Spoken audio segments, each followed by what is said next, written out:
Here in part 2, we're going to write some nuclear equations for some of these different kinds of radiations that we looked at in part 1, or at least we mentioned in part 1, starting with the alpha particle. So radium-222 undergoes what's called alpha decay. That means that it gives off an alpha particle. So what we're going to do to start, we're going to write the nuclide notation for radium-222. Radium symbol is Ra. It is, if you look it up on the periodic table, number 88. And this tells me right here that it's 222. And so this is going to undergo spontaneously, after some amount of time, alpha decay, which means it's going to give off an alpha particle. If you remember from part 1, an alpha particle is a helium nucleus. Okay, and then there's something else left over. In writing nuclear equations, in many senses, this is the easiest thing to do. It's just addition and subtraction. So what you do is this. You look at the numbers that are on the bottom. There is an 88 here. There is a 2 here. The rule is those numbers have to be the same on both sides of the arrow. So if it's 88 on the left and it's 2 on the right, there must be 86 over here. So then your question is, what's element number 86?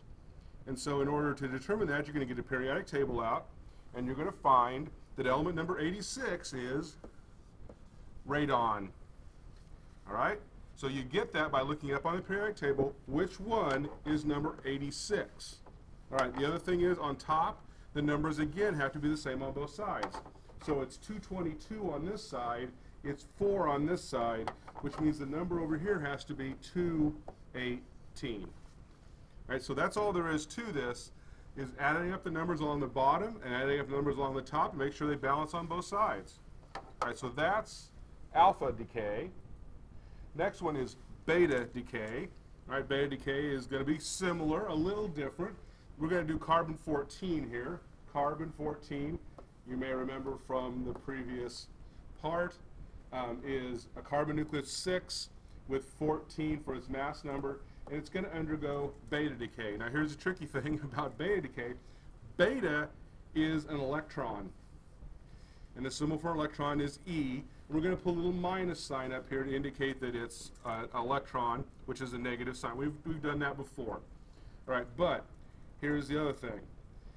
The charge of an electron is -1. It's not in the nucleus, but we're going to treat it as if it was. If it was in the nucleus, it would have a -1 charge, and we're going to call its atomic number, if you will, -1. Now, its mass number is the number of protons and neutrons. It hasn't got any, so it's 0. Now, again, you just got to memorize that's what a positron, I'm sorry, not a positron, what a beta particle is. All right, we do the same thing as we did before. It's 6 on the left. It's -1 on the right, so be careful here. This has to be 7. And element number 7, go to your periodic table, is nitrogen. And on the top, the numbers on the left and right still have to add up. This has to be 14. So this is the balanced nuclear equation for beta decay. The next one is uranium. Now, this one's interesting. Gamma is not a particle. Gamma is electromagnetic radiation. So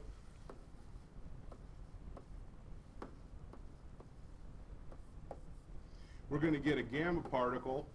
This is the Greek letter gamma. It looks like a fish standing on its head. It has no charge. It has no mass. And so what this is going to do, this is still 92. This is still 238. This is going to cause changes inside the nucleus that aren't going to be structural changes. They're just going to be changes the way it's arranged. So gamma doesn't actually make any change to the nucleus. All right, so those are the first 3. We'll finish up with a little bit more on nuclear reactions in part 3.